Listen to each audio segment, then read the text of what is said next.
स्वागत है आप सभी का। शाम के 6 बजे हैं और 6 बजे की बड़ी खबरें लेकर हम हाजिर हैं। मैं हूं प्रीति बिष्ट। तो शुरुआत करते हैं कन्नौज से आ रही खबर से, जहां कुछ लोगों ने एक लड़की को बेरहमी से पीटा है और ये वीडियो भी बनाया है जो अब सामने आया है। देखिए जरा कितनी शर्मनाक की घटना है। लड़की को खेतों में घसीट कर पीटा जा रहा है।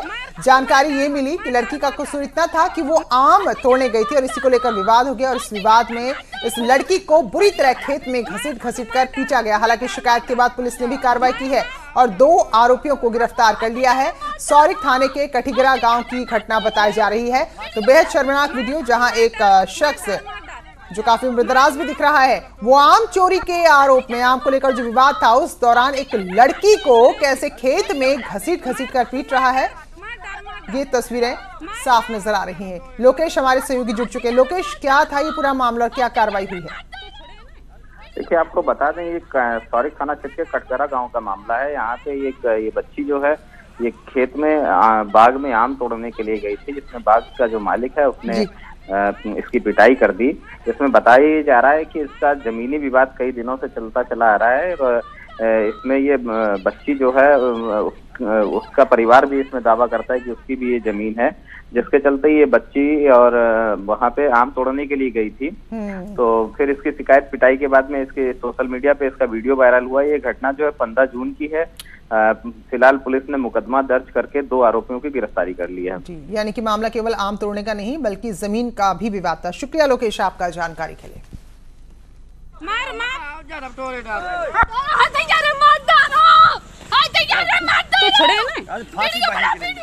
तो बताया जा रहा है कि जिस जमीन पर ये लड़की आम तोड़ने गई थी, दरअसल इनके परिवार वाले दावा करते हैं कि हमारी जमीन है और जो पक्ष पीट रहा है वो दावा करते हैं कि हमारी जमीन है जहां आम का पेड़ है और इसी को लेकर इतनी बुरी तरह बेशर्मी से इस लड़की को पीटा गया।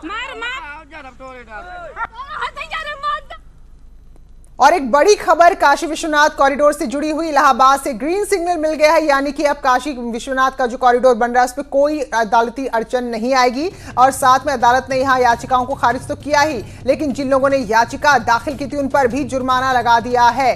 तो आपको बता दें कि याचिकाओं को खारिज किया जिसमें काशी विश्वनाथ कॉरिडोर के निर्माण में नियमों का पालन नहीं करने का आरोप लगाया था। हाईकोर्ट ने याचिकाकर्ता को बकायदा कड़ी फटकार लगाई और 5-5 हजार का फाइन भी लगा दिया।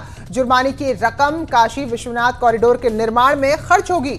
सख्त टिप्पणी करते हुए अदालत ने कहा कि हमारे यहां 9 लाख से ज्यादा मामले लंबित हैं। ऐसे में इस तरह की याचिकाएं केवल अदालत का वक्त बर्बाद कर रही हैं। सेंट्रल गवर्नमेंट ने माननीय उच्च न्यायालय के आदेश के क्रम में एक कमेटी बनाई और कमेटी को ये अधिकार दिया कि वो सारे क्लियरेंसेस देंगे और इसके बाद कुछ निर्माण किया जा सकता है। उन सारी चीज़ों को कंसीडर करके आज फाइनल जजमेंट आया है और जजमेंट में न केवल कंटेम्प्ट पिटीशन डिसमिस की है, उन तीनों के ऊपर 5-5 हजार रुपये की कॉस्ट भी अदा। तो ये बड़ी खबर है और जो काशी विश्वनाथ कॉरिडोर बन रहा है वो तो खैर बनेगा ही, लेकिन साथ में अदालत की जो नाराजगी है वो भी साफ नजर आए। सर्वेश हमारे साथ जुड़े हैं। तो सर्वेश, फैसला भी दिया अदालत ने और कड़ा रुख भी बताया कि इस तरह का वक्त बर्बाद ना करें अदालत का। जी, निश्चित तौर पर ये काफी अहम फैसला है और जिस तरह से ये पीएम नरेंद्र मोदी का ड्रीम प्रोजेक्ट है काशी विश्वनाथ कॉरिडोर, वहां पर निर्माण कार्य चल रहा था और उसको लेकर एक अवमानना याचिका दाखिल की गई थी और आरोप लगाया गया था कि कोर्ट के आदेश का ही, हाईकोर्ट के आदेश की अवमानना हो रही है और वहां पर निर्माण कार्य हो रही है, जबकि गंगा नदी के 200 मीटर के दायरे में निर्माण कार्यों पर रोक लगी है। इस मामले में सुनवाई के बाद 16 जून को इलाहाबाद हाईकोर्ट ने फैसला रिजर्व कर लिया था और कोर्ट ने यह माना है कि जिस तरह से कोर्ट ने अपना संशोधित आदेश बाद में जारी किया था कि एक कमेटी गठित की थी केंद्र सरकार ने और उसकी संस्तुति के बाद ही यहाँ पर निर्माण कार्य हो रहा था और जो भी निर्माण कार्य हो रहा था वो पूरे नियमों के अधीन हो रहा था, किसी तरह की कोई गड़बड़ी उसमें नहीं थी। इसलिए कोर्ट ने काफी नाराजगी जताई और याचिकाकर्ताओं पर 5-5 हजार का हर्जाना लगाया है और याचिका खारिज कर दी है। और कोर्ट ने यह भी टिप्पणी की है कि बेवजह के अवमानना याचिका दाखिल करके और बिना तथ्यों को जाने इस तरह के याचिकाएं न दाखिल करें और कोर्ट का समय न बर्बाद करें, क्योंकि कोर्ट के पास पहले से तमाम लंबित वादों का बोझ पड़ा हुआ है। जी बहुत बहुत धन्यवाद सर्वेश इस बड़ी और अहम खबर पर जानकारी देने के लिए। कोरोना संकट का असर हमारे हर आम जनजीवन पर तो पड़ा ही, साथ ही जो बड़े आयोजन होते हैं उस पर भी इसका असर पड़ रहा है। और कांवड़ यात्रा जो सावन के महीने में होती है तो फिलहाल इस बार नहीं होगी। गोरख जोन में इस बार कांवड़ यात्रा आयोजित नहीं किए जाने का फैसला हुआ है। गोरखपुर जोन के एडीजी दावा शेरपा ने ये जानकारी दी है। न्यूज 18 से बातचीत में उन्होंने बताया कि प्रशासन और आयोजकों के बीच पहले एक बैठक हुई और सबने मिलकर यही फैसला लिया कि कोरोना के इस मुश्किल दौर में बेहतर यही होगा कि कांवड़ यात्रा को फिलहाल स्थगित किया जाए। आपको पता है कि इस साल कोरोना के चलते कई त्यौहार अलग तरह से मनाया गया, मतलब सामूहिक रूप से नहीं मनाया गया। उसी प्रकार ये कांवड़ यात्रा भी इस बार जो जलाभिषेक के लिए कांवड़ लेके चलने की व्यवस्था है वो नहीं रहेगा। तो आयोजकों ने इस बार मीटिंग करके प्रशासन और पुलिस के साथ मीटिंग करके फिर ये अपील जारी किया कि इस बार सभी भक्तजनों को, श्रद्धालुओं को अनुरोध किया गया कि वो जल लेके मंदिरों। सावन के महीने में इस बार सड़कों पर बम भोले के नारे नहीं सुनाई पड़ेंगे, साथ ही लाखों की संख्या में जो कांवड़िए दिखाई पड़ते थे वो भी दिखाई नहीं पड़ेंगे, क्योंकि इस बार गोरखपुर जोन में कांवड़ यात्रा ही आयोजित नहीं की जाएगी। कोरोना वायरस के चलते आयोजन सीमित और प्रशासन ने यह निर्णय लिया है कि इस बार कांवड़ यात्रा को आयोजित ना किया जाए। अखिलेश पांडे के साथ रामगोपाल द्विवेदी, न्यूज 18 गोरखपुर। अगली खबर लखनऊ से, जहां एडीजी कानून व्यवस्था ने पुलिस के सीयूजी नंबरों से असुरक्षित ऐप हटाने के निर्देश जारी कर दिए हैं। सरकारी कंप्यूटर में भी असुरक्षित जो सॉफ्टवेयर है उसको हटाने के निर्देश जारी कर दिए। ये आदेश सुरक्षा के लिहाज से दिए गए हैं। तो ऐसा यहां पर इनपुट मिले हैं और ऐसा सामने आया है कि जो कुछ ऐप हैं वो सारे डाटा को ट्रांसफर करते हैं, उसके जरिए डाटा की यहां पर हैकिंग हो रही है। तो फिलहाल ऐसे ऐप्स की बाकायदा लिस्ट जारी की है और इन्हें हटाने के लिए कहा गया है।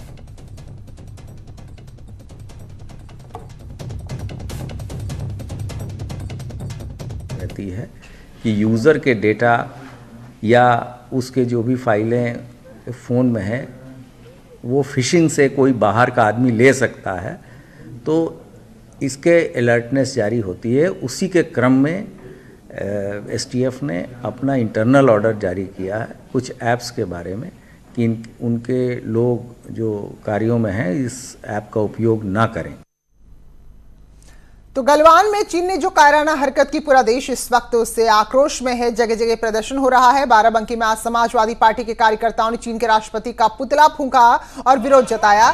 शहर के छाया चौराहे पर बड़ी संख्या में समाजवादी पार्टी के कार्यकर्ता जुटे और चीन के खिलाफ नारेबाजी करते हुए पुतला जलाया और साथ में ये भी ऐलान किया कि वो चीन में बना कोई भी सामान ना तो खरीदेंगे ना बेचेंगे। कोरोना से बचने के चीनी सामानों का बहिष्कार करने के लिए चीन राष्ट्रपति है उनका पुतला किया गया है, उनका पुतला जलाया गया है। और समाजवादी पार्टी के नेता और कार्यकर्ता इस चीज़ का ऐलान करते हैं कि आने वाले समय में चीनी सामान किसी भी तरीके से यहाँ पे न बिके और न हम लोग खरीदें। और ऐसा ही प्रदर्शन शामली में भी हुआ, जहां भीम आर्मी की अगुवाई में पार्टी के कार्यकर्ताओं ने चीन के राष्ट्रपति का पुतला फूंका और उनके नाम का ज्ञापन, राष्ट्रपति के नाम का ज्ञापन सौंपा, जिसमें चीन के सामान के आयात पर कड़ाई से रोक लगाने की अपील की गई। हमारा माननीय श्री नरेंद्र मोदी से मांग है, भारत सरकार से मांग है कि जो हमारे 20 जवान शहीद हुए हैं तो 200 सर डालने का काम करें और चीन सरकार को मुंह तोड़ जवाब दें और ठोस कार्रवाई चीन सरकार के खिलाफ करें। हमारा सभी व्यापारियों से और जितने भी संगठन है, व्यापारी संगठन, सभी से निवेदन है, उन लोगों से भी हम लोगों की वार्तालाप चल रही है कि जो चीन का सामान है उसका बहिष्कार किया जाए और जो आयात है भारत में चीन सरकार से उस पर। और वहीं मुरादाबाद में आज जुमे की नमाज के बाद गलवान घाटी में शहीद हुए जवानों को श्रद्धांजलि दी गई। बड़ी संख्या में लोगों ने चीन के राष्ट्रपति का पुतला फूंका, चीन के सामान की गोली चलाई और अपने शहीदों को नमन किया। बाकी में कुछ कहना नहीं, अपने जवानों का उसके खातिर हमने ये काम किया है। मतलब हम अपने प्रधानमंत्री का अपने देश के साथ साथ एक कंधे से कंधा मिलाए हुए हैं और इसके चाय लगे सामान का बहिष्कार करते हैं। पूरे हिंदुस्तान की पब्लिक को, आवाम को इसके लिए वो कहते हैं इसका बिल्कुल बहिष्कार करें, बिल्कुल बाइकाट करें इसका चाय लगा। जो जवान शहीद हुए हैं हम उनके गमों में बराबर के शरीक हैं। हम उनको मतलब यह नम करते हैं, हम उनको सलाम करते हैं। उधर हाथरस के मुख्य तालाब चौराहा पर बीजेपी नगर अध्यक्ष ने चीन के हमले की निंदा करते हुए शहीदों को श्रद्धांजलि दी। इस दौरान संख्या में बीजेपी के कार्यकर्ता भी मौजूद थे। चीनी राष्ट्रपति का पुतला भी यहां पर जलाया गया और साथ में लोगों से अपील की गई कि वो चीन के सामान का बहिष्कार करें। जो चीन के सैनिकों ने चीन के राष्ट्रपति शी जिनपिंग की गद्दारी कर दी है, उसके खिलाफ हमने ये पुतला फूंका है और हमारे देश के यशस्वी प्रधानमंत्री माननीय मोदी जी द्वारा पहले ही कह दी है, देश के सैनिकों का जो बलिदान है व्यर्थ नहीं है। और सब्जियों के दाम आसमान छूने लगे हैं। अनलॉक 1 में प्री मानसून बारिश के साथ ही सब्जी मंडियों में दाम अचानक बढ़ गए। सबसे ज्यादा असर पड़ रहा है आलू और टमाटर की कीमतों पर। जहां आलू पहले 20 रुपए किलो मिल रहा था, वहीं अभी 30 रुपए किलो हो गया है। और टमाटर की बात करें तो पहले से ही महंगा था और अब इसके दाम दोगुने हो गए, 20 से बढ़कर 40 रुपए हो गए हैं। और बाकी हरी सब्जियों में भी 1.5 से दोगुने तक की कीमत बढ़ गई है। ऑलरेडी हम लोग कोरोना की वजह से 2-3 महीनों से हाफ सैलरीज पर आ गए हैं। उसके बाद इतनी महंगी सब्जियां मिल रही हैं कि रोज़ का घर चलाना बहुत ज़्यादा मुश्किल होता जा रहा है, क्योंकि अर्निंग जिस हिसाब से है उस हिसाब से हमको खर्चा भी देखना पड़ता है, घर चलाना पड़ता है। वो अब बहुत ज़्यादा धीरे धीरे और मुश्किल बढ़ती जा रही है। अब देखिए मीडियम क्लास जो है वो किसी तरह से मैनेज कर रहा है। बस ये कि जो 2 खाते तो वो 1 खा रहा है, लेकिन सबसे मुश्किल हो रही है गरीब लोगों की। जो बेचारे जो बाहर मजदूरी 50 रुपए कमाते हैं, अगर वो 10 रुपए 20 रुपए का आलू और प्याज खरीद लेंगे तो उनका आगे गृहस्थी चलाना बहुत मुश्किल होगा ना। सर एक तो कोरोना में हम लोगों को दरवाजे पे सब्जियां मिल रही थी, फ्रेश मिल रही थी, प्लस कम रेट में मिल रही थी। अभी जो है सर, अब जैसे फॉर एन एग्जांपल सर आप आलू देख लीजिए, 140 रुपये पसेरी मिल रहा है। उस टाइम हम लोग 20 रुपये केजी 18 रुपये केजी आलू ले रहे थे, घर पे आके दे रहे थे। बाजार सही चल रहा है, रेट भी सही चल रहा है। कुछ सामान महंगे हैं, कुछ सामान महंगे नहीं हुए हैं, तो बाकी सब सामान चल रहा है सही। क्या क्या महंगा हुआ है? ये टमाटर है, आलू है, हरी सब्जी 20-30 बिक रहा है। सब सब्जी सस्ती है, कोई महंगी नहीं। ये पानी मौसम बरस रहा है, मौसम भी कुछ खराब हो गया सब्जी, नहीं तो बारिश से भी। और प्रयागराज में क्या है सब्जियों के दाम, हमारे सहयोगी सर्वेश दुबे बता रहे हैं। कोरोना काल में जहां सब्जियों की कीमतें काफ़ी कम हो गई थी, वहीं अनलॉक 1 में मानसून आने के बाद एक बार फिर से सब्जियों के दाम में तेज़ी आई है, जिससे लोगों की थाली से अब सब्जियां गायब होने लगी है। ख़ास तौर पर जो आलू है और टमाटर वो काफ़ी महंगा हुआ है। और आप देख सकते हैं कि ये टमाटर है जो कि सबसे ज़्यादा लाल हुआ है। ये टमाटर अब 30 से 40 रुपये किलो तक बिक रहा है, जो कि एक हफ्ते पहले तक सिर्फ 20 रुपये किलो था। और इसके साथ ही साथ जो आलू है वो लगभग सब सब्जियों में प्रयोग होता है, लेकिन आलू की कीमतें भी 25 से 30 हो गई है, यानी कि आलू भी लोगों की पहुंच से दूर हो रहा है। और तमाम जो दूसरी हरी सब्जियां हैं उनकी कीमतों में भी बेतहाशा वृद्धि हो रही है। और इसके पीछे जो वजह बताई जा रही है वो ये है कि मानसून है और कुछ सब्जियों को नुकसान हुआ है, और जो बाहर से सब्जियों की आवक थी वो भी काफ़ी कम हो गई है, जिसकी वजह से लोग खासे परेशान हैं। मध्यम वर्ग की बात करें तो वो किसी तरह से इन चीज़ों को मैनेज कर रहा है, लेकिन जो निम्न वर्ग है उनको काफ़ी परेशानी उठानी पड़ रही है। लोग जो सब्जी खरीदने आ रहे हैं वो भी सब्जी खरीदने में एहतियात बरत रहे हैं। उन्होंने काफ़ी कम कर दिया है सब्जी खरीदना। और जो महिलाएं हैं खासतौर पर जिन्हें किचन का बजट मैनेज करना है, वो भी संतुलित रूप से सब्जियों की खरीदारी कर रही हैं। जो पहले आलू का ज़्यादा प्रयोग करती थी, दूसरी सब्जियों का वो कम ही प्रयोग कर रही हैं। तो इस तरह की भी एक कोशिश यहाँ पर देखी जा रही है। और जो अभी स्थिति है फिलहाल यही बनी रहने की उम्मीद है। ऐसे में लोगों को जब तक नई सब्जियां मार्केट नहीं आती तब तक किसी तरह की राहत की भी कोई उम्मीद नजर नहीं आ रही है। कैमरा पर्सन संजीव मिश्रा के साथ सर्वेश दुबे, न्यूज़ 18 प्रयागराज। कोशिश करने वालों की हार नहीं होती, और इस बात को सच कर दिखाया है बांदा के लोगों ने। जहां अधिकारियों से शिकायत कर करके वो थक गए थे, वहीं अपनी कोशिश की और एक ऐसी नदी को पुनर्जीवित कर मिसाल पेश कर दिया जो काफी दिनों से सूख गई थी।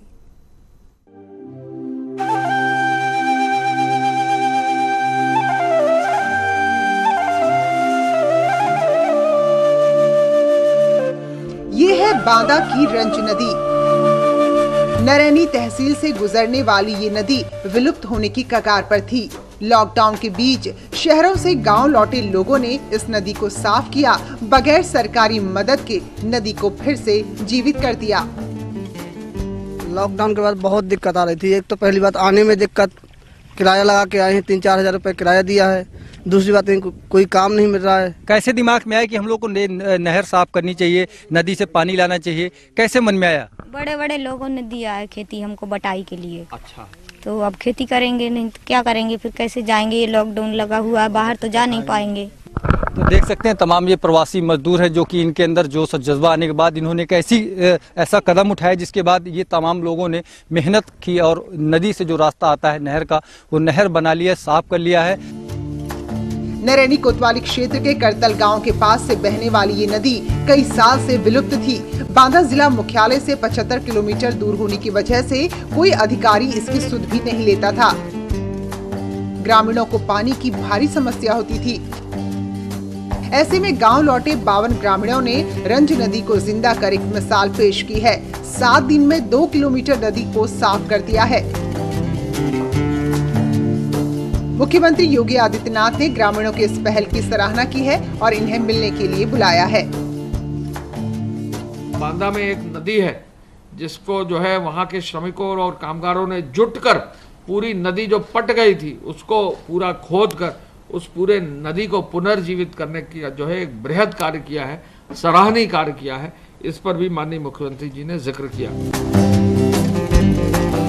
मध्य प्रदेश की सीमा के पास बसे इस गांव के लोगों की कई समस्याएं हैं, जिसके लिए ये अक्सर दफ्तरों के चक्कर लगाते रहते हैं। लेकिन पहली बार इन्होंने अधिकारियों से उम्मीद छोड़कर खुद ही कुछ करने का बीड़ा उठाया और एक नदी का कायाकल्प कर दिया। न्यूज़ 18 के लिए बांदा से अंकित कुमार की रिपोर्ट। चलिए फिलहाल एक ब्रेक के लिए रुक रहे हैं, लौटेंगे जल्दी। इस न्यूज हेडलाइंस के प्रायोजक सच्ची सहेली, महिलाओं के लिए सबसे भरोसेमंद औषधि एवं tonic.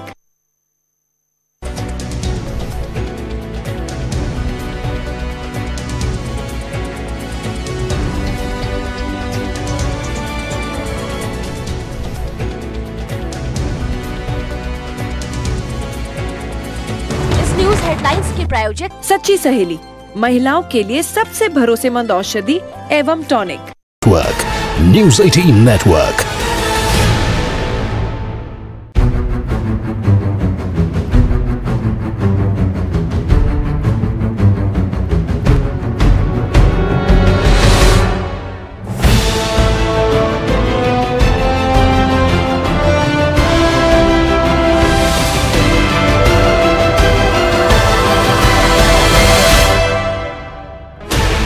Sixteen channels, 15 languages, 26 states, 1200 plus reporters, 66.9 crore viewers. India's largest news network, News 18 Network.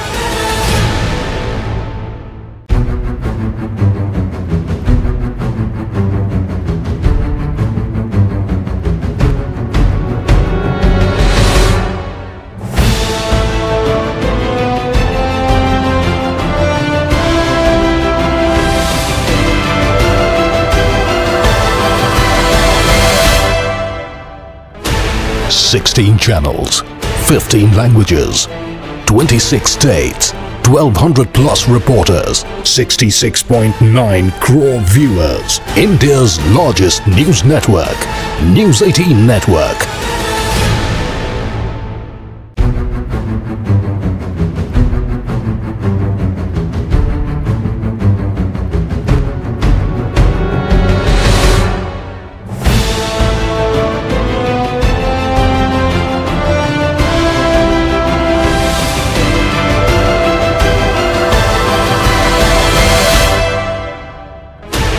Sixteen channels, 15 languages, 26 states, 1200 plus reporters, 66.9 crore viewers. India's largest news network, News 18 Network.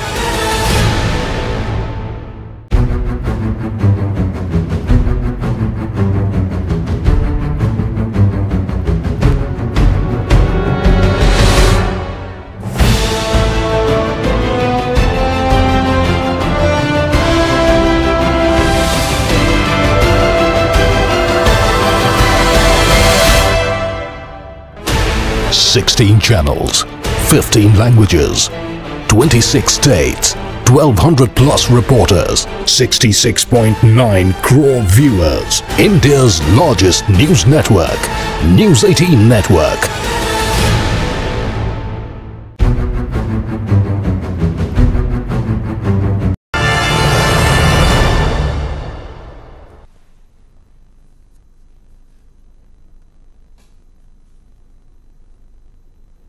स्वागत है ब्रेक के बाद और आगे बढ़ेंगे और आपको बता दें कि जो सर्वदलीय बैठक चल रही है इसमें कुल 17 दलों के बड़े नेताओं को बुलाया गया है और ये तस्वीरें आप देख रहे हैं। तो चीन के साथ जो तनाव बना हुआ है तो उसमें एक राय बनाई जा रही है और सबके सुझाव भी मांगे जा रहे हैं। तो 17 अलग अलग दल के नेता इस ऑल पार्टी मीटिंग में मौजूद हैं। चंद्रशेखर राव नजर आ रहे हैं, शरद पवार हैं, साथ में उद्धव ठाकरे, सोनिया गांधी। तो चर्चा हो रही है इन सब से और इसके बाद क्योंकि ये ऐसा वक्त है जहां पर स्टैंड लेना ही होगा, तो जिस तरह से बात पहले सामने आई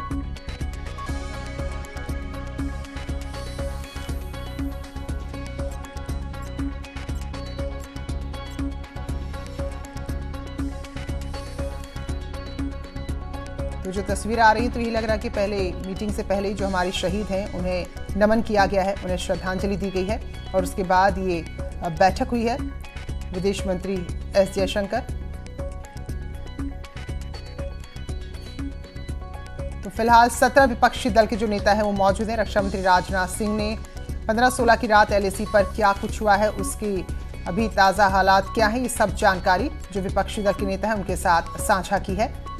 तो उद्धव ठाकरे जिन्होंने कहा है कि इस जो मीटिंग में वो ये बात ज़रूर रखेंगे क्योंकि बार बार ये हो रहा है कि चीन का जो व्यापार है उससे बंद किया जाए। हालांकि डायरेक्टली हम व्यापार बंद नहीं कर सकते क्योंकि ये भी एक अंतर्राष्ट्रीय संधि है, लेकिन कहीं ना कहीं जो हमारे काम है, जो उनको हम ठेके देते हैं या जो करार उनके साथ होता है या जो उनका निवेश होता है, तो उसको लेकर एक नई नीति तय करने की बात उद्धव ठाकरे यहाँ पर कर सकते हैं। तो वहीं कांग्रेस का रुख भी देखना होगा जो आक्रामक है इस पूरे हमले के बाद। तो फिलहाल इस वक्त ज़रूरत यही है कि सभी दल के नेता एकजुट होकर साथ आएं और साथ मिले। तो इसलिए अब ये वक्त जब पूरा देश का एक साथ होना ज़रूरी है, तो ऐसे में सभी अलग अलग दल के नेताओं के साथ प्रधानमंत्री नरेंद्र मोदी इस वक्त बैठक कर रहे हैं।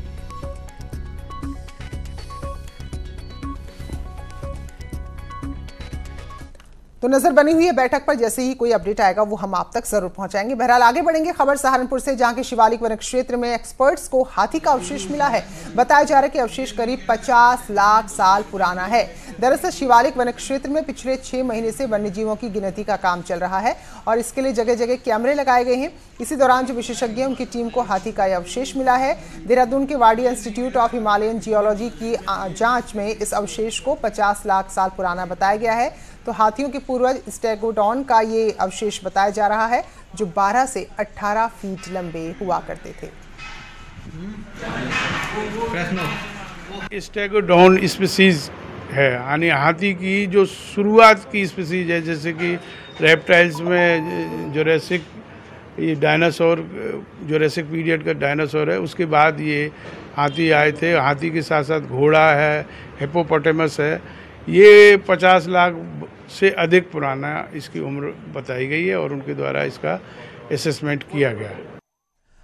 उत्तराखंड में भी कोरोना के मामले लगातार बढ़ रहे हैं। आज ही अब तक के अगर आंकड़ों की बात करें तो अकेले राजधानी में 28 नए मामले सामने आ गए। दावे स्वास्थ्य विभाग की अपनी जगह, लेकिन हकीकत क्या है जरा देखें तस्वीरों में।